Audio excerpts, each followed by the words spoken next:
ਜਾਗੋ ਪੰਜਾਬ ਵਿੱਚ ਤੁਹਾਡਾ ਸਵਾਗਤ ਹੈ। ਅਸੀਂ ਉੱਤਰੀ ਅਮਰੀਕਾ ਵਿੱਚ ਗਲੋਬਲ ਪੰਜਾਬ ਅਤੇ ਯੂਰਪ ਵਿੱਚ ਸੰਗਤ ਟੈਲੀਵਿਜ਼ਨ ਦੇ ਦਰਸ਼ਕਾਂ ਦਾ ਵੀ ਸਵਾਗਤ ਕਰਦੇ ਹਾਂ। ਮਹਾਰਾਸ਼ਟਰ ਦੇ ਪੂਨੇ ਸ਼ਹਿਰ ਵਿੱਚ ਡਾਕਟਰ ਨਰਿੰਦਰ ਦਾਭੋਲਕਰ ਦਾ ਕਤਲ ਕਰ ਦਿੱਤਾ ਗਿਆ ਹੈ। 65 ਸਾਲਾ ਡਾਕਟਰ ਨਰਿੰਦਰ ਸਮਾਜਿਕ ਕਾਰਕੁਨ ਸਨ ਜੋ ਤਰਕਸ਼ੀਲਤਾ ਅਤੇ ਵਿਗਿਆਨਕ ਸੋਚ ਦੇ ਪਸਾਰੇ ਲਈ ਕੰਮ ਕਰਦੇ ਸਨ। ਉਹ ਮਹਾਰਾਸ਼ਟਰ ਅੰਧ ਵਿਸ਼ਵਾਸ ਅਨਮੂਲਨ ਸਮਿਤੀ ਦੇ ਬਾਨੀ ਸਨ। ਉਹਨਾਂ ਨੇ ਕਾਲੇ ਜਾਦੂ ਤੋਂ ਲੈ ਕੇ ਅੰਧ ਵਿਸ਼ਵਾਸ ਨਾਲ ਜੁੜੇ ਕਾਰ ਵਿਹਾਰ ਦਾ ਵਿਰੋਧ ਕੀਤਾ ਤੇ ਇਹਨਾਂ ਤੋਂ ਆਮ ਲੋਕਾਂ ਨੂੰ ਬਚਾਉਣ ਲਈ ਸਰਕਾਰ ਤੱਕ ਕਾਨੂੰਨ ਬਣਾਉਣ ਲਈ ਪਹੁੰਚ ਕੀਤੀ। ਮਹਾਰਾਸ਼ਟਰ ਦੀ ਵਿਧਾਨ ਸਭਾ ਵਿੱਚ ਪਿਛਲੇ 18 ਸਾਲਾਂ ਤੋਂ ਇਹ ਬਿੱਲ ਲਟਕਦਾ ਆ ਰਿਹਾ ਹੈ। ਡਾਕਟਰ ਨਰਿੰਦਰ ਦਾਭੋਲਕਰ ਦਾ ਕਤਲ ਵਿਗਿਆਨਕ ਸੋਚ ਦੇ ਪਸਾਰੇ ਅਤੇ ਅੰਧ ਵਿਸ਼ਵਾਸ ਦੇ ਖਾਤਮੇ ਦੀ ਮੁਹਿੰਮ ਲਈ ਵੱਡਾ ਝਟਕਾ ਮੰਨਿਆ ਜਾ ਰਿਹਾ ਹੈ। ਇਸ ਕਤਲ ਦੇ ਨਾਲ ਵਿਗਿਆਨਕ ਸੋਚ ਦੇ ਪਸਾਰੇ ਦੀ ਮੁਹਿੰਮ ਬਾਰੇ ਗੱਲ ਕਰਾਂਗੇ ਡਾਕਟਰ ਮੀਰਾ ਨੰਦਾ ਨਾਲ, ਜੋ ਵਿਗਿਆਨੀ ਨੇ ਅਤੇ ਵਿਗਿਆਨਕ ਸੋਚ ਦੇ ਪਸਾਰੇ ਨਾਲ ਜੁੜੇ ਹੋਏ ਨੇ। ਇਹ ਵਿਗਿਆਨ ਦੇ ਇਤਿਹਾਸ ਅਤੇ ਵਿਗਿਆਨ ਦੇ ਫਲਸਫੇ ਨਾਲ ਜੁੜੇ ਮਸਲਿਆਂ ਉੱਤੇ ਲਗਾਤਾਰ ਖੋਜ ਕਰਦੇ ਨੇ। ਡਾਕਟਰ ਮੀਰਾ, ਤੁਹਾਡਾ ਅੱਜ ਦੇ ਪ੍ਰੋਗਰਾਮ 'ਚ ਸਵਾਗਤ ਹੈ। ਡਾਕਟਰ ਮੀਰਾ, ਜਿਹੜਾ ਇਹ ਕਤਲ ਹੈ ਇਹਦੇ ਬਾਰੇ ਜਿਹੜਾ ਤੁਹਾਡਾ ਇਮੀਡੀਏਟ ਰਿਸਪੌਂਸ ਕੀ ਹੈ? ਤਾਂ ਬਹੁਤ ਹੀ ਜ਼ਿਆਦਾ ਦੁੱਖ ਦੀ ਗੱਲ ਹੈ। ਡਾਕਟਰ ਦਾਭੋਲਕਰ ਬੜੇ ਉਹਨਾਂ ਨੇ ਇੰਨਾ ਫਾਈਟ ਕੀਤਾ ਇਸ ਸਾਇੰਟੀਫਿਕ ਟੈਂਪਰ ਔਰ ਐਂਟੀ ਸੁਪਰਸਟੀਸ਼ਨ ਦੇ ਵਿਚਾਰਾਂ ਨਾਲ। ਐਂਡ ਉਹ ਬੜੇ ਜੈਂਟਲ ਇਨਸਾਨ, ਬੜੇ ਹਿਊਮਨਿਸਟ ਸੀਗੇ। ਉਹਨਾਂ ਦੀ ਸਾਰੀ ਉਮਰ ਦੀ ਜੋ ਸੀਗੀ ਕਮਾਈ ਉਹਨੂੰ ਪਾਣੀ ਫੇਰ ਦਿੱਤਾ। ਪਰ ਮੈਨੂੰ ਲੱਗਦਾ ਇਹ ਸੈਕਰੀਫਾਈਸ ਦੇ ਬਾਅਦ ਸ਼ਾਇਦ ਕੁਛ ਬਦਲੇ, ਕਿਉਂਕਿ ਇੰਨੀ ਸ਼ੌਕਿੰਗ ਗੱਲ ਹੋਈ। ਦਿਨ ਦਿਹਾੜੇ ਪੂਨੇ ਜੈਸੇ ਸ਼ਹਿਰ ਜਾ ਕੇ ਕਤਲ ਕਰ ਦੇਣਾ, ਇੱਕ ਤਾਂ ਲਾਅ ਕੀ ਹੋ ਰਿਹਾ ਹੈ, ਇਸ ਸੋਸਾਇਟੀ ਨੂੰ ਕੀ ਹੋ ਰਿਹਾ ਹੈ, ਮਤਲਬ ਕਿ ਆਰਡੀਨਰੀ ਲੋਕਾਂ ਦੀ ਜ਼ਿੰਦਗੀ ਦਾ ਕੋਈ ਕੀਮਤ ਨਹੀਂ ਰਹੀ। ਤਾਂ ਬਟ ਮੈਨੂੰ ਲੱਗਦਾ ਹੈ ਕਿ ਇੰਨਾ ਭੈੜਾ, ਇੰਨਾ ਡੇਂਜਰਸ ਜੋ ਵੀ ਹੋਇਆ ਹੈ, ਸ਼ਾਇਦ ਲੋਕੀ ਜਾਗਣ ਅਤੇ ਉਹਨਾਂ ਦਾ ਜੋ ਸੈਕਰੀਫਾਈਸ ਹੋਇਆ ਉਸ ਤੋਂ ਸ਼ਾਇਦ ਕੁਛ ਨਿਕਲੇ ਗੱਲ। ਕਿਉਂਕਿ ਜਿਹੜਾ ਇਹਨਾਂ ਦਾ ਐਂਟੀ ਸੁਪਰਸਟੀਸ਼ਨ ਬਿੱਲ ਸੀਗਾ ਪਿਛਲੇ ਪਤਾ ਨਹੀਂ 19 ਸਾਲਾਂ ਤੋਂ 18 ਸਾਲਾਂ ਤੋਂ 1995 ਤੋਂ ਬਾਅਦ 1995 ਤੱਕ ਧੱਕੇ ਖਾਂਦਾ ਪਿਆ ਸੀਗਾ ਵਿਧਾਨ ਸਭਾ ਉਹਨਾਂ ਦੀ ਸਟੇਟ ਲੈਜਿਸਲੇਚਰ ਵਿੱਚ। ਅਤੇ ਸ਼ਾਇਦ ਕੁਛ ਇਹਨੇ out of all this horrendous news may be something good will emerge. ਸਾਡੇ ਮੁਲਕ ਦੇ ਵਿੱਚ ਜਿਹੜੀ ਸਾਇੰਟੀਫਿਕ ਟੈਂਪਰਾਮੈਂਟ ਦੇ ਪ੍ਰਸਾਰ ਲਈ ਜਿਹੜੀ ਮੁਹਿੰਮ ਰਹੀ ਹੈ ਉਹ ਬਹੁਤ ਘੱਟ ਗਿਣਤੀ 'ਚ ਰਹੀ ਹੈ, ਬਹੁਤ ਛੋਟੀ ਰਹੀ ਹੈ। ਬਹੁਤ ਕੋਸ਼ਿਸ਼ ਦੇ ਬਾਵਜੂਦ ਅਜਿਹੇ ਬਿੱਲ ਬਣਦੇ ਨੇ, ਫਿਰ ਜਾ ਕੇ ਉਹ ਅਸੈਂਬਲੀ ਤੱਕ ਪਹੁੰਚਦੇ ਨੇ। 95 'ਚ ਜਦੋਂ ਉਹ ਬਿੱਲ ਪੇਸ਼ ਕੀਤਾ ਗਿਆ, ਉਹ ਤੋਂ ਪਹਿਲਾਂ ਬਹੁਤ ਸਾਰਾ ਸੰਘਰਸ਼ ਹੋਇਆ ਹੋਣਾ। ਤੁਹਾਨੂੰ ਕੀ ਲੱਗਦਾ ਕਿ ਉਹ ਤੋਂ ਬਾਅਦ ਵੀ ਉਹਦੀ ਟਾਲ ਮਟੋਲ ਲਗਾਤਾਰ ਜਾਰੀ ਹੈ? 2009 ਦੇ ਵਿੱਚ ਉਹ ਲੈਪਸ ਹੋ ਗਿਆ ਅਤੇ ਹੁਣ ਉਹ ਪੇਸ਼ ਵੀ ਨਹੀਂ ਕੀਤਾ ਗਿਆ। ਇਹਨੂੰ ਕਿਵੇਂ ਵੇਖਦੇ ਹੋ ਤੁਸੀਂ? ਇਹਦੇ ਵੈਸੇ ਸੋਚਿਆ ਜਾਏ ਤਾਂ ਇਸ ਬਿੱਲ ਨੇ ਬੜੀ ਸੱਚੀ ਗੱਲ ਕਹੀ ਸੀ। ਇਸ ਆਪਣੀ ਸੋਸਾਇਟੀ ਦਾ, ਇੰਡੀਅਨ ਸੋਸਾਇਟੀ ਦਾ ਇੱਕ ਸਭ ਜਾਣਦੇ ਨੇ, ਓਪਨ ਸੀਕਰੇਟ ਹੈਗਾ ਕਿ ਗੋਡਮੈਨ, ਗੁਰੂਜ਼ ਫਰੋਡੂਲੈਂਟ ਪ੍ਰੈਕਟਿਸਿਸ ਵਿੱਚ ਇੰਡਲਜ ਕਰਦੇ ਨੇ। ਮਿਰੇਕਲਸ ਤੋਂ ਲੈ ਕੇ ਤੁਸੀਂ ਐਕਸੋਰਸਿਜ਼ਮ, ਭੂਤ ਨਿਕਾਲਦੇ ਪਏ ਹੋ ਕਿਸੇ ਲੋਕ, ਅਤੇ ਉਹ ਸਭ practices are alive and well in this country. ਅਤੇ ਇਹ anti superstition bill after a lot of educational activities, doctor Dabholkar ਕੁੱਲ ਇਸ ਬਿੱਲ ਦੇ ਨਾਲ ਜੁੜੇ ਹੋਏ ਨਹੀਂ ਸੀਗੇ। ਉਹਨਾਂ ਦੀ ਸਾਰੀ ਉਮਰ ਉਹ ਡਾਕਟਰ ਸੀਗੇ। ਡਾਕਟਰ ਦੀ ਟ੍ਰੇਨਿੰਗ ਤੋਂ ਬਾਅਦ ਇਹਨਾਂ ਨੇ ਆਪਣਾ ਸਾਰੀ ਉਮਰ ਇਸ ਲਈ ਡਿਵੋਟ ਕੀਤੀ ਸੀਗੀ ਕਿ ਅੰਧ ਵਿਸ਼ਵਾਸ ਠੀਕ ਹੈ, ਤੁਹਾਡਾ ਫੇਥ ਹੈਗਾ, ਆਪਣੀ ਤੁਸੀਂ ਘਰ ਵਿੱਚ ਕੁਛ ਕਰਦੇ ਪਏ ਹੋ, ਉਹ ਕੌਣ ਆਬਜੈਕਟ ਕਰ ਸਕਦਾ? ਉਹ ਵੀ ਨਹੀਂ ਕਰਦੇ ਸੀਗੇ। ਵਿਸ਼ਵਾਸ ਦੀ ਦੂਜੀ ਗੱਲ ਹੈ, ਪਰ ਅੰਧ ਵਿਸ਼ਵਾਸ ਜੋ ਸਾਡੀ ਸੁਸਾਇਟੀ ਵਿੱਚ ਸਭ ਤਰਫ ਦੇਖਿਆ ਜਾਂਦਾ ਹੈ। ਅਤੇ ਡਾਕਟਰ ਦਾਭੋਲਕਰ ਦਾ ਸਾਰੀ ਉਮਰ ਦਾ ਇੱਕ ਫਾਈਟ ਸੀਗੀ। ਉਹਨਾਂ ਦੀ ਜੋ ਅੰਧ ਵਿਸ਼ਵਾਸ ਇਹਨਾਂ ਨੇ ਜੋ ग्रुप था इनका, वो एजुकेशनल एक्टिविटीज़ बहुत पहले, बिल आने से बहुत पहले से ये एक्टिविटीज़ चली आ रही थी। तो 1995 में जो बिल इन्होंने महाराष्ट्र की लेजिस्लेचर को दिया, एक्चुअली ਉਹਦੇ ਵਿੱਚ ਬੜਾ ਕਲੀਅਰਲੀ ਡਿਸਟਿੰਗਵਿਸ਼ ਕੀਤਾ ਗਿਆ ਸੀਗਾ ਵਿਸ਼ਵਾਸ ਐਂਡ ਅੰਧ ਵਿਸ਼ਵਾਸ। ਉਹਨਾਂ ਦੀ ਫਾਈਟ ਅੰਧ ਵਿਸ਼ਵਾਸ ਦੇ ਨਾਲ ਸੀਗੀ। ਪਰ ਮੈਨੂੰ ਇਹ ਲੱਗਦਾ ਹੈਗਾ ਕਿ ਜਿਹੜੀ ਆਪੋਜੀਸ਼ਨ ਇਹਨਾਂ ਦੇ ਆਪੋਜੀਸ਼ਨ ਨੇ ਇਸ ਗੱਲ ਨੂੰ ਬੜਾ ਬਣਾ ਲਿਆ ਕਿ ਤੁਸੀਂ ਅੰਧ ਵਿਸ਼ਵਾਸ ਨੂੰ ਰੈਡੀਕੇਟ ਕਰਨ ਦੇ ਲਈ ਸਾਡੇ ਵਿਸ਼ਵਾਸ ਤੇ ਤੁਸੀਂ ਹਮਲਾ ਕਰ ਰਹੇ ਹੋ। ਲੇਕਿਨ ਉਹਨਾਂ ਨੂੰ ਐਕਚੁਅਲੀ ਅਗਰ ਇਹ ਬਿੱਲ ਪਾਸ ਹੁੰਦਾ ਤੇ ਜਿਹੜੇ ਹੈਗੇ ਬੜੇ ਬੜੇ ਗੁਰੂ ਲਾਈਕ ਸਤ ਸਾਈ ਬਾਬਾ ਹੋ ਗਏ ਤੇ ਹੋਰ ਪਹਾੜੀ ਵਾਲੇ ਬਾਬਾ ਹੋ ਗਏ ਜੋ ਕਿ ਮਿਰੇਕਲਸ ਵਗੈਰਾ ਪ੍ਰੋਡਿਊਸ ਕਰਦੇ ਰਹਿੰਦੇ ਨੇ, ਉਹਨਾਂ ਨੂੰ ਇਲੀਗਲ ਹੋ ਜਾਣਾ ਸੀ, ਉਹਨਾਂ ਨੂੰ ਇਲੀਗਲ ਦਰਕਰਾਰ ਕਰ ਦੇਣਾ ਸੀਗਾ ਇਸ ਬਿੱਲ ਨੇ ਜੀ।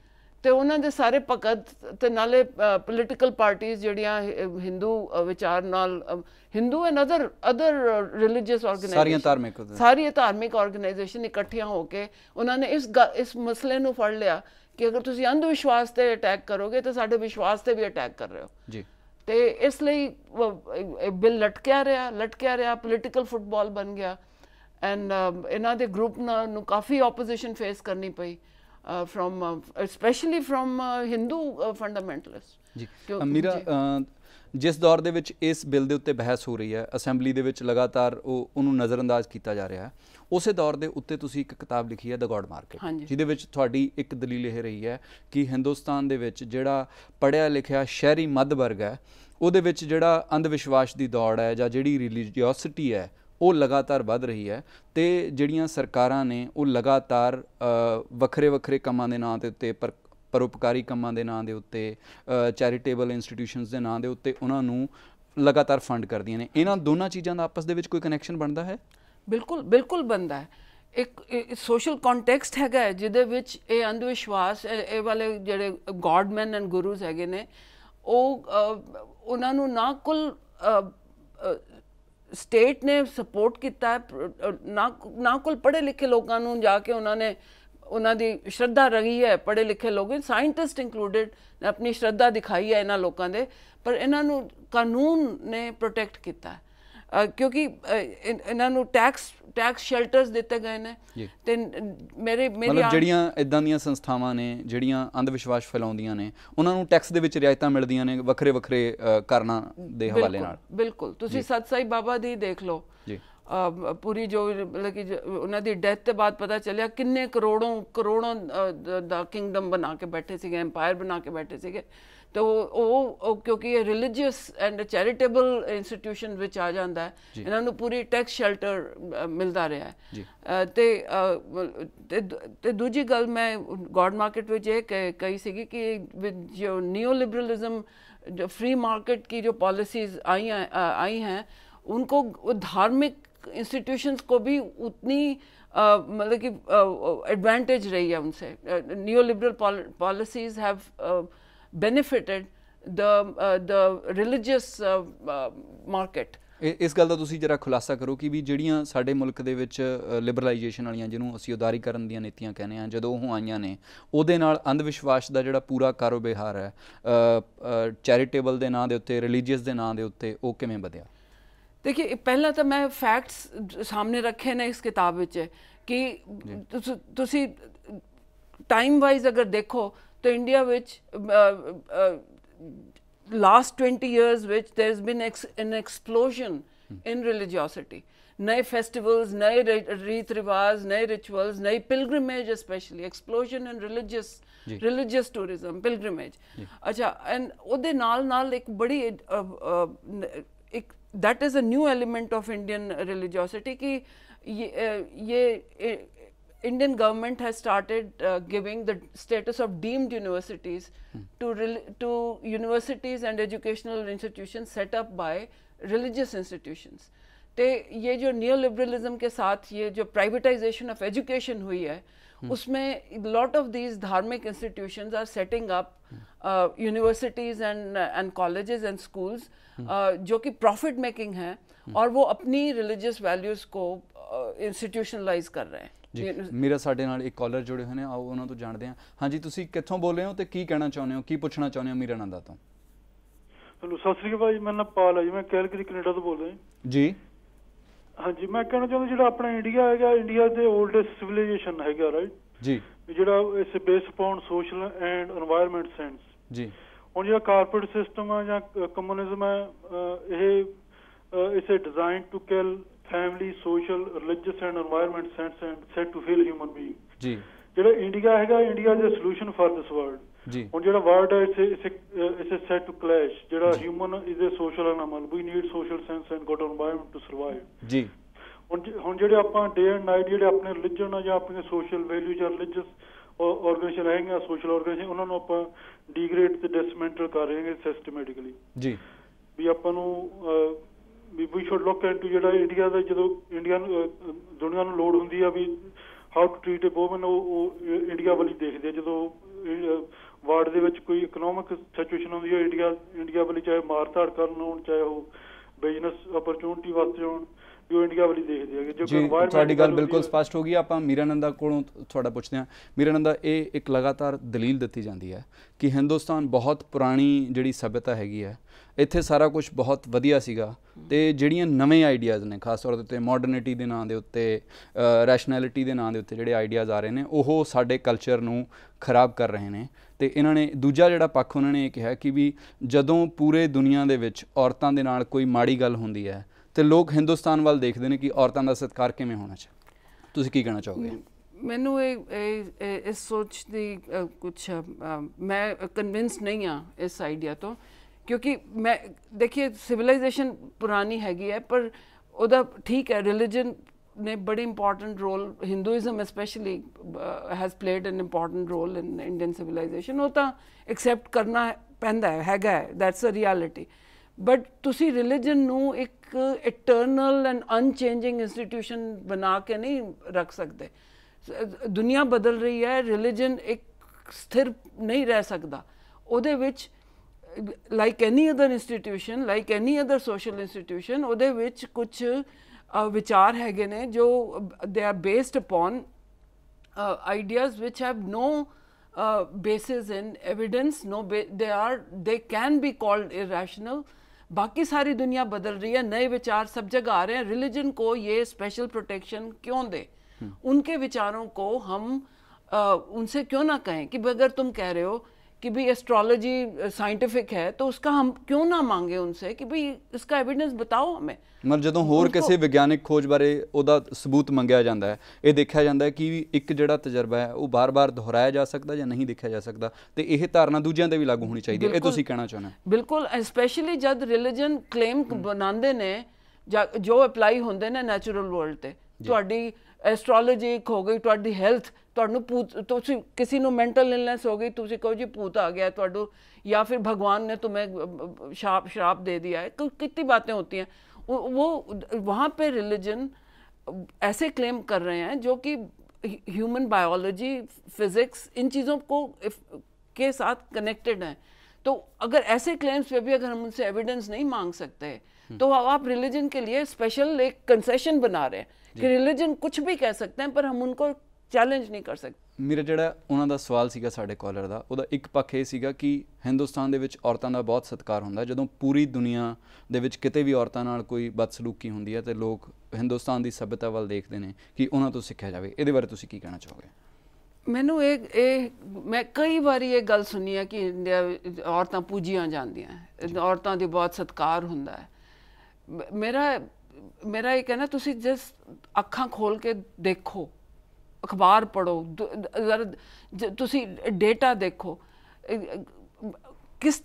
ਕੌਣ ਕਹਿ ਸਕਦਾ ਹੈ ਸਾਰਾ ਕੁਝ ਦੇਖ ਕੇ ਕਿ ਔਰਤਾਂ ਨੂੰ ਸਤਿਕਾਰ ਆਦਰ ਦਿੱਤਾ ਜਾਂਦਾ। ਇਨਫੈਕਟ ਦੂਜੀ ਮੈਂ ਇਹ ਗੱਲ ਕਹਿਣਾ ਚਾਹਾਂਗੀ, ਇਹ ਜਿਹੜਾ ਕਹਿਣਾ ਹੈ ਨਾ ਕਿ ਔਰਤਾਂ ਦੀ ਪੂਜਾ ਹੁੰਦੀ ਹੈ, ਕੰਨਿਆ ਪੂਜਾ ਕਰਦੇ ਹਾਂ, actually that is one way to keep women down and in their place in family. कि आप तो जी देवी हैं, जो ऑर्डिनरी इंसान की अपनी इच्छा और अपनी राइट होता है, हर एक इंसान का एक राइट होता है कि वो अपनी ज़िंदगी को अपने ढंग से मोड़ दे सकें, अपनी ज़िंदगी को अपनी जो वो चाहते हैं वो कर सकें ज़िंदगी में। जिसको तुम देवी डिक्लेयर करके घर बिठा दो और उसकी पूजा करो भी, वो actually it serves to put women down, keep them in their restricted place in the family। तो ये जो कहना कि हम सत्कार करते हैं, उसके बड़ी कॉन्ट्रडिक्शंस हैं इसमें। और ये तो रियलिटी आप सब तरफ देख रहे हैं कि आज के हमारे ये कौन सी और सोसाइटी है जो लोग कहते हैं कि बाकी वेस्ट इंडिया की तरफ देखता है। उनको ये पूछिए कि वेस्ट में क्या फीटल औरतों को माँ के पेट में ही मार दिया जाता है? क्या वहाँ पे डाउरी की ट्रेडिशन है वेस्ट में? देखिए आप वेस्ट को, हमारे यहाँ पे इंडिया ना कि हम वेस्ट को दुत्कारते रहते हैं, पर वेस्ट में कौन देता है डाउरी? कौन आदमी है जो जाके वो शॉपिंग करते हैं वाइफ्स के लिए कि कौन मेरे को ज़्यादा पैसे देगा? एंड कितनी औरतों को मारा जाता है वहाँ पे कि वो डाउरी नहीं दे रही, और वो तो ये स्टेटमेंट बनाने से पहले कि अब west India looks up to India, we must check our facts both relating to India and also relating to the West। ਜਿਹੜਾ ਇਹ ਦਲੀਲ ਹੈ ਕਿ ਹਿੰਦੁਸਤਾਨ ਬਹੁਤ ਪੁਰਾਣੀ ਸੱਭਿਅਤਾ ਹੈ, ਇਸ ਕਰਕੇ ਇਹਦੇ ਤੇ ਸਵਾਲ ਨਹੀਂ ਕੀਤਾ ਜਾਣਾ ਚਾਹੀਦਾ, ਜਾਂ ਅਸੀਂ ਔਰਤਾਂ ਦੀ ਪੂਜਾ ਕਰਦੇ ਹਾਂ ਇਸ ਕਰਕੇ ਇਹਦੇ ਤੇ ਸਵਾਲ ਨਹੀਂ ਕੀਤਾ ਜਾਣਾ ਚਾਹੀਦਾ, ਇਹਦਾ ਦੂਜਾ ਪਾਸਾ ਉਸੇ ਗੱਲ ਨਾਲ ਜਾ ਕੇ ਜੁੜਦਾ ਕਿ ਜਿੱਥੇ ਤੁਸੀਂ ਕਹਿੰਦੇ ਹੋ ਕਿ ਸ਼ਰਧਾ ਜੁੜੀ ਹੋਈ ਹੈ ਤੇ ਇਸ ਕਰਕੇ ਇਹਦੇ ਤੇ ਸਵਾਲ ਨਹੀਂ ਹੋਣਾ ਚਾਹੀਦਾ। ਜਿਵੇਂ ਜਿਹੜਾ ਇਹ ਕਤਲ ਹੋਇਆ ਉਸ ਦੇ ਮਾਮਲੇ ਦੇ ਵਿੱਚ ਵੀ ਇੱਕ ਇਹ ਗੱਲ ਜੁੜੀ ਹੋਈ ਹੈ। ਬਿਲਕੁਲ। ਅੱਛਾ ਮੀਰਾ, ਮੈਂ ਇੱਕ ਜਿਹੜਾ ਸਵਾਲ ਤੁਹਾਨੂੰ ਪੁੱਛਣਾ ਚਾਹੁੰਦਾ ਕਿ लगातार साइंटिफिक टैंपरामेंट की गल हो रही है, साइंटिफिक ਜਿਹੜੇ ਇੰਸਟੀਟਿਊਸ਼ਨਸ ਨੇ ਬਹੁਤ ਸਾਰੀ ਰਿਸਰਚ ਵੀ ਲਗਾਤਾਰ ਕਰ ਰਹੇ ਨੇ, ਇਸ ਦੇ ਬਾਵਜੂਦ ਕੀ ਚੈਲੰਜਸ ਨੇ ਜਿਹਦੇ ਕਾਰਨ ਇਹ ਜਿਹੜੀ ਮੂਵਮੈਂਟ ਹੈ ਉਹ ਹਿੰਦੁਸਤਾਨ ਦੇ ਵਿੱਚ ਨਹੀਂ ਵੱਧ ਪਾ ਰਹੀ? ਮੈਂ ਵਰਲਡ ਦਾ ਸਿਨੈਰੀਓ ਦੀ ਬਾਅਦ 'ਚ ਗੱਲ ਕਰਾਂਗਾ। ਨਹੀਂ, ਤੁਹਾਡੀ ਗੱਲ ਠੀਕ ਹੈ। ਰੈਸ਼ਨਲਿਸਟ ਇੰਡੀਆ ਵਿੱਚ ਇੱਕ ਮਾਈਨੋਰਿਟੀ ਰਹੇ ਨੇ, ਹੁਣੇ ਵੀ ਮਾਈਨੋਰਿਟੀ ਹੈਗੇ ਨੇ ਜੀ, and a minuscule minority, and दोनों तरफ से उनको प्रॉब्लम्स झेलनी पड़ती हैं। religious groups, parties and believers, they have obvious problems। उन्हें लगता है कि उनकी श्रद्धा उन पे अटैक किया जा रहा है, और उसमें हिंदू मुस्लिम नहीं, सारे मिलके बिलीवर्स वो रैशनलिस्ट को अपना एनिमी समझते हैं। वो तो मैं जानती हूँ, वो दिखता है। पर हमारे देश में एक और प्रॉब्लम रही है कि इवन लेफ्ट विंग ने भी इनको, सेक्युलर इंटेलेक्चुअल्स ने भी इनको पूरी तरह से इज्जत नहीं दी, पूरी तरह से अपने को उनका साथ नहीं दिया, क्योंकि काफ़ी मतलब ਉਹਨਾਂ ਦੀ ਜਿਹੜੀ ਪਹੁੰਚ ਹੈ ਖਾਸ ਤੌਰ ਤੇ ਖੱਬੀਆਂ ਪਾਰਟੀਆਂ, ਉਹਦੇ ਵਿੱਚ ਵੀ ਕਿਤੇ ਸ਼ਰਧਾ ਵਾਲਾ ਐਲੀਮੈਂਟ ਰਹਿੰਦਾ ਜਾਂ ਬਿਲੀਵਰਸ ਨਾਲ ਕੁਝ ਜੁੜਨ ਵਾਲਾ ਮਸਲਾ ਰਹਿੰਦਾ? ਕੀ ਕਾਰਨ? ਉਹਨਾਂ ਨੂੰ ਦੋ ਮੇਜਰ ਇਸ਼ੂਜ਼ ਰਹਿੰਦੇ ਨੇ। ਈਸਟ ਵੈਸਟ ਦਾ ਝਗੜਾ ਕਿ ਕਲੋਨੀਅਲਿਜ਼ਮ ਵਾਲੀ ਗੱਲ ਆ ਜਾਂਦੀ ਹੈ। ਕਹਿੰਦੇ कि अगर रैशनलिस्ट अपने कल्चर को क्रिटिकली देखते हैं तो वो कॉलोनियलिस्ट की तरह बिहेव कर रहे हैं। ब्रिटिश कॉलोनियलिस्ट, इंपीरियलिस्ट, उन्होंने भी भारत को नीचे देखा था, भारतीय सभ्यता को क्रिटिकली देखा था। तो हम कॉलोनियल माइंड है हमारा अगर हम अपनी सभ्यता को क्रिटिकली देखते हैं। एक ये है, और दूसरा कहने लग जाते हैं कि लोग जो स्पेशली जो लेफ्ट पार्टीज़ के होते हैं कि ये जो कुछ तो ये जो है भूत को निकालना, ये वो एक्सॉर्सिज्म, ये ट्राइबल लोगों की भी ट्रेडिशन रह चुकी है। गरीब लोग भी करते हैं, वो उनसे श्रद्धा में रहते हैं। तो तुम गरीबों पे अटैक कर रहे हो, तुम ट्राइबल लोगों पे अटैक कर रहे हो, तो वो फिर क्लास इशू बन जाता है इसमें। तो इन कुछ तो ये सेक्युलर पार्टीज इंडिया में दोनों तरफ से मार खा जाती हैं।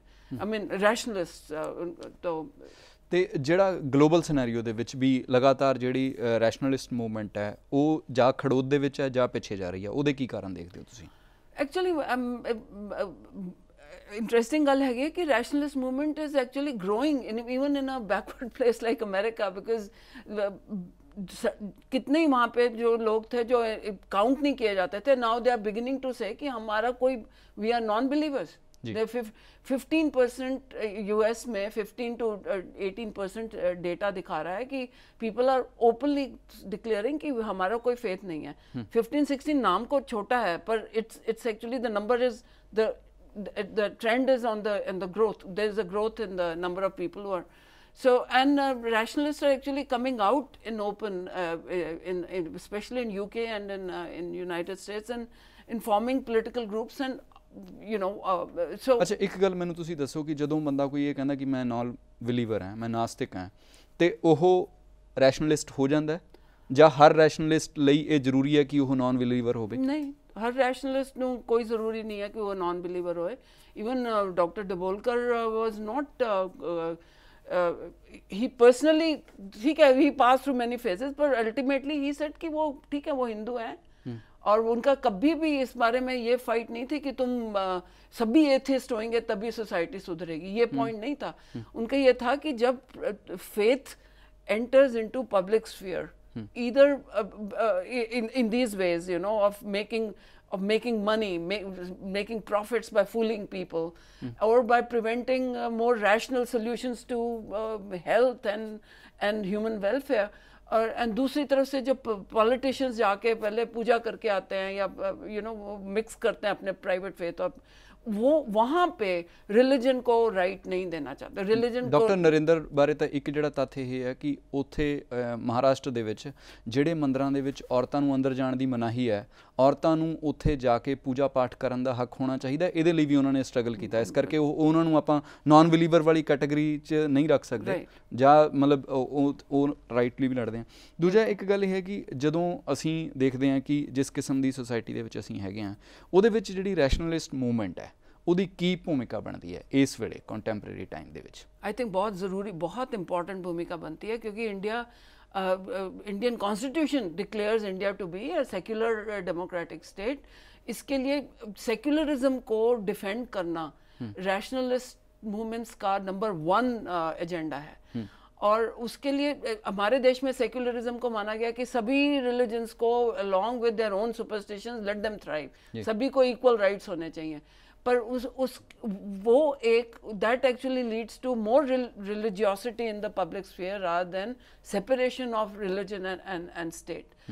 तो ये जो रैशनलिस्ट मूवमेंट्स हैं वो they are like keeping trying to keep Indian Constitution's commitment to secularism, keep it meaningful, keep it growing। तो और ऊपर से इंडियन कॉन्स्टिट्यूशन प्रॉमिस करती है साइंटिफिक टेम्पर, कुल उनका एजेंडा नहीं है, वो इंडियन कॉन्स्टिट्यूशन का एजेंडा है। हमारी constitution it makes it a fundamental duty of all citizens to think critically, to ask for evidence. तो अंधविश्वास को दूर करना तो इंडियन कॉन्स्टिट्यूशन का एजेंडा है जी। तो उसके लिए तो इट्स अ वेरी सेंट्रल। ਜਿਹੜੀ ਤੁਸੀਂ ਇੱਕ ਗੱਲ ਕਹੀ ਹੈ ਕਿ ਵੀ ਇਸ ਵੇਲੇ ਹਿੰਦੁਸਤਾਨ ਦੇ ਵਿੱਚ ਧਰਮ ਨਿਰਪੱਖਤਾ ਵਾਲੀ ਜਿਹੜੀ ਸੋਚ ਹੈ ਉਹਨੂੰ ਬਚਾਉਣਾ ਜਿਹੜੀ ਰੈਸ਼ਨਲਿਸਟ ਮੂਵਮੈਂਟ ਦਾ ਇੱਕ ਮੇਨ ਜਿਹੜਾ ਮੁੱਖ ਉਦੇਸ਼ ਬਣਦਾ ਹੈ। ਪਰ ਦੂਜੇ ਪਾਸੇ ਆਮ ਤੌਰ ਦੇ ਉੱਤੇ ਦੇਖਿਆ ਜਾਂਦਾ ਹੈ, ਪੰਜਾਬ ਦੇ ਵਿੱਚ ਮੈਂ ਕੋਈ ਇਹਦੇ ਬਾਰੇ ਅਧਿਐਨ ਨਹੀਂ ਕੀਤਾ, ਪਰ ਇਹ ਹੈ ਕਿ ਵੀ ਜਿਹੜੀ ਰੈਸ਼ਨਲਿਸਟ ਜਿਹੜੀਆਂ ਸੁਸਾਇਟੀਜ਼ ਨੇ ਉਹਨਾਂ ਦਾ ਕੰਮ ਇੱਥੇ ਤੱਕ ਹੀ ਰਹਿੰਦਾ ਕਿ ਵੀ ਭੂਤ ਕੱਢ ਦਿਓ, ਪ੍ਰੇਤ ਭਜਾ ਦਿਓ, ਜਾਂ ਮਤਲਬ ਜਿਹੜੇ ਇਹ ਗੋਡਮੈਨ ਨੇ ਇਹਨਾਂ ਨਾਲ ਜਿਹੜਾ ਉਹਨਾਂ ਦਾ ਡਾਇਲੋਗ ਹੈ ਉਹ ਆਪਣੇ ਆਪ ਦੇ ਵਿੱਚ ਇੱਕ ਇੰਪੋਰਟੈਂਟ ਕੰਮ ਹੈ। ਇਹਨੂੰ ਆਪਾਂ ਕਿਵੇਂ ਡਿਫਰੈਂਸ਼ੀਏਟ ਕਰਾਂਗੇ? ਜਦੋਂ ਆਪਾਂ ਕਹਿੰਦੇ ਹਾਂ ਕਿ ਸੈਕੂਲਰਿਜ਼ਮ ਨੂੰ ਡਿਫੈਂਡ ਕਰਨਾ ਇਹ ਇੱਕ ਪੋਲੀਟੀਕਲ ਐਕਟੀਵਿਟੀ ਹੋ ਜਾਂਦੀ ਹੈ, ਇਹਨੂੰ ਕਿਵੇਂ ਤੁਸੀਂ ਦੇਖਦੇ ਹੋ? ਇੱਕ ਤਾਂ ਬੜੀ ਸਿੰਪਲ ਗੱਲ ਹੈਗੀ, ਕਈ ਪੋਲੀਟੀਕਲ ਲੀਡਰਸ ਇਹ ਟੋਟਕੇਬਾਜ਼ ਜਾਂਦੇ ਨੇ, ਪਬਲਿਕ ਹਵਨ ਕਰ ਦਿੱਤਾ, ਪਬਲਿਕ ਪੈਸੇ ਲੈ ਕੇ ਹਵਨ ਕਰ ਦਿੱਤਾ। ਹੁਣੇ ਮੈਂ ਦੇਖ ਰਹੀ ਸੀ ਲਾਲੂ ਯਾਦਵ ਗਿਆ ਬਿਹਾਰ ਦਾ ਕਿਸੇ ਤਾਂਤਰਿਕ ਦੇ ਕੋਲ ਇਲੈਕਸ਼ਨ ਜਿੱਤਣ ਲਈ, ਤੇ ਕੁਝ ਹੱਦ ਤੱਕ ਤਾਂ ਇਹ ਅੰਧ ਵਿਸ਼ਵਾਸ ਪੋਲੀਟੀਕਲ ਰੋਲ ਪਲੇ ਕਰਦੇ ਨੇ, ਤੇ ਉਹਨਾਂ ਦਾ ਰੋਲ ਇੰਨਾ ਲਿਮਿਟਿਡ ਨਹੀਂ ਹੈਗਾ। ਦੂਜਾ ਉਹਨਾਂ ਦੀ ਬਿਗਰ ਥਿਓਰੈਟੀਕਲ ਆਰਗੂਮੈਂਟ ਜੋ ਜਨਰਲੀ ਛੁਪ ਜਾਂਦੀ ਹੈ, ਉਹ ਮੈਂ ਐਗਰੀ ਕਰਦੀ ਹਾਂ, ਟੋਟਕੇ ਵਗੈਰਾ ਦੇ ਪਿੱਛੇ ਹੀ ਪੈ ਜਾਂਦੇ ਨੇ। ਜੋ ਥਿਓਰੈਟੀਕਲ ਆਰਗੂਮੈਂਟ ਹੈਗੀ ਹੈ ਕਿ ਕਿਉਂ ਰਿਲੀਜਨ ਐਂਡ ਪੋਲੀਟਿਕਸ ਨੂੰ ਸੈਪਰੇਟ ਕਰਨਾ, ਉਹ ਜ਼ਰਾ ਪਿੱਛੇ ਰਹਿ ਜਾਂਦੀ ਹੈ। ਪਰ ਉਹ ਇਹਦੇ ਵਿੱਚ ਪੂਰੀ ਤਰ੍ਹਾਂ ਬੇਸਡ ਹੈਗੇ ਨੇ। ਉਹਨਾਂ ਦਾ ਇਹ ਕਹਿਣਾ ਹੈਗਾ ਕਿ ਰਿਲੀਜਨ ਆਪਣੇ ਤੁਸੀਂ ਫੈਮਿਲੀ ਵਿੱਚ ਕਿਸੇ ਕਰਨਾ ਚਾਹੁੰਦੇ ਹੋ, ਅਗਰ ਤੁਹਾਨੂੰ ਉਹ like Dabholkar use to call religion a shock absorber, कि जिंदगी में है प्रॉब्लम्स आती हैं, अगर तुहानू थोड़ी शांति मिलती है कि कोई भगवान है, कोई ऑब्जेक्ट नहीं कर सकता, तुहाडा राइट है बिलीव करना। पर वो तुसी लिमिट ਉਹਦੇ ਵਿੱਚ लिमिट्स लानी पई। इंडिया लाइक हर एक सोसाइटी में different institutions have their place and their functions.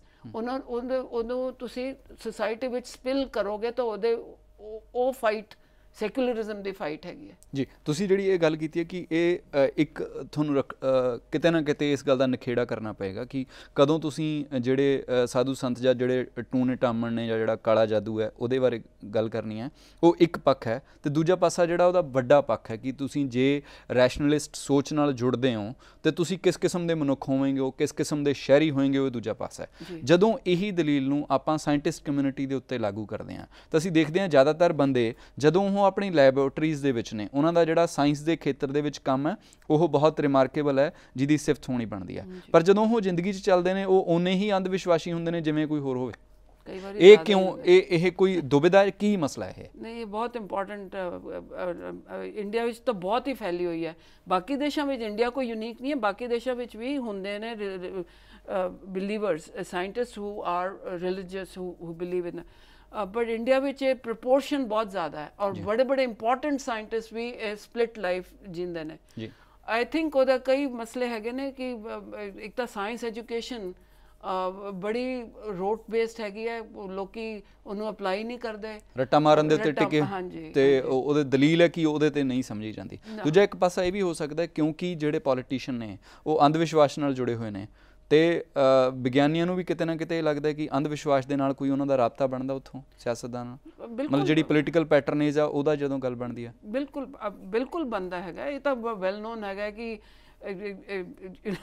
ਸਾਰੇ IAS ਆਫਿਸਰ ਤੋਂ ਵੱਡੇ ਸਾਇੰਟਿਸਟ ਕਦੇ ਵੀ ਮਿਲਦੇ ਨੇ ਤੇ ਸਾਈ ਬਾਬਾ ਦੇ ਕਦਮਾਂ ਵਿੱਚ ਬੈਠੇ ਹੁੰਦੇ ਨੇ ਜੀ। ਤੇ ਐਂਡ ਪੋਲੀਟੀਕਲ ਇੰਸਟੀਟਿਊਸ਼ਨਸ ਦੋਨੋਂ ਤਰਫ ਨੂੰ ਮਤਲਬ ਕਿ ਪੈਟਰਨੇਜ ਦੋਨੋਂ ਨੂੰ ਦਿੰਦੀ ਹੈ ਇਕੁਅਲੀ, ਰਿਲੀਜਨ ਐਂਡ ਸਾਇੰਸ ਨੂੰ, that definitely plays a role in it. ਹਾਂਜੀ ਮੀਰਾ, ਤੁਸੀਂ ਸਾਡੇ ਪ੍ਰੋਗਰਾਮ ਦੇ ਵਿੱਚ ਆਏ, ਬਹੁਤ ਸਾਰੇ ਤੁਸੀਂ ਗੱਲਾਂ ਕੀਤੀਆਂ ਜਿਹਦੀਆਂ ਸਾਡੇ ਦਰਸ਼ਕਾਂ ਨੂੰ ਬਹੁਤ ਸਾਰਾ ਫਾਇਦਾ ਹੋਏਗਾ ਤੇ ਬਹੁਤ ਸਾਰੀਆਂ ਗੱਲਾਂ ਉਹ ਆਪ ਸੋਚ ਪਾਉਣਗੇ। ਤੁਹਾਡਾ ਬਹੁਤ ਬਹੁਤ ਧੰਨਵਾਦ। Thank you. ਮੀਰਾ ਦੇ ਇਹਨਾਂ ਸਵਾਲਾਂ ਨਾਲ ਹੀ ਅਸੀਂ ਅੱਜ ਦਾ ਪ੍ਰੋਗਰਾਮ ਖਤਮ ਕਰਦੇ ਹਾਂ। ਨਮਸਕਾਰ, ਸਤਿ ਸ਼੍ਰੀ ਅਕਾਲ, ਖੁਦਾ ਹਾਫਿਜ਼। ਖਬਰਾਂ ਦੀ ਦੁਨੀਆ ਵਿੱਚ ਆਓ, ਸਾਡੇ ਨਾਲ ਕਦੇ ਵੀ ਤੇ ਕਿਤੋਂ ਵੀ ਜੁੜੋ। ਆਪਾਂ ਮਿਲਾਂਗੇ ਫੇਸਬੁੱਕ ਤੇ, ਅਸੀਂ ਦਿਖਾਂਗੇ YouTube ਤੇ, ਸਾਨੂੰ ਫੋਲੋ ਕਰੋ ਟਵਿੱਟਰ ਤੇ। ਖਬਰਾਂ ਨਾਲ ਜੁੜੇ ਰਹੋ ਦਿਨ ਰਾਤ।